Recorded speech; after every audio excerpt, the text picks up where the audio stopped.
হ্যাঁ, হ্যাঁ জানি কদিন ধরে একদম ঠিকঠাক মতো মিনি ভ্লগ শেয়ার করতে পারছি না তোমাদের সাথে। শরীরটা প্রচণ্ড খারাপ ছিল, প্রচণ্ড কাশি হচ্ছিল, ভয়েস ওভার একদম দিতে পারছিলাম না, খুব অসুবিধা হচ্ছিল।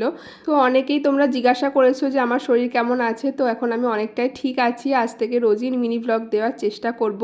তো আজকে যেহেতু মঙ্গলবার, সকাল সকাল উঠে আগে স্নান করে ঠাকুর পুজোটা দিয়ে নিয়েছিলাম, তারপর ফ্রিজ থেকে একটা ক্যাডবেরি বের করে খেয়েছি, মানে ডার্ক চকলেট। আমি যেহেতু মিষ্টি চকলেট খাই না, তো যাই হোক প্রচণ্ড খিদেও পেয়েছিল, সকাল থেকে কিছু খাইও নি আজকে। তারপরে আমার একটা পার্সেল এসেছিলো অনেক থেকেই, এই সুন্দর থ্রি পিসটা নেওয়ার ইচ্ছা ছিল ফ্লিপকার্ট থেকে।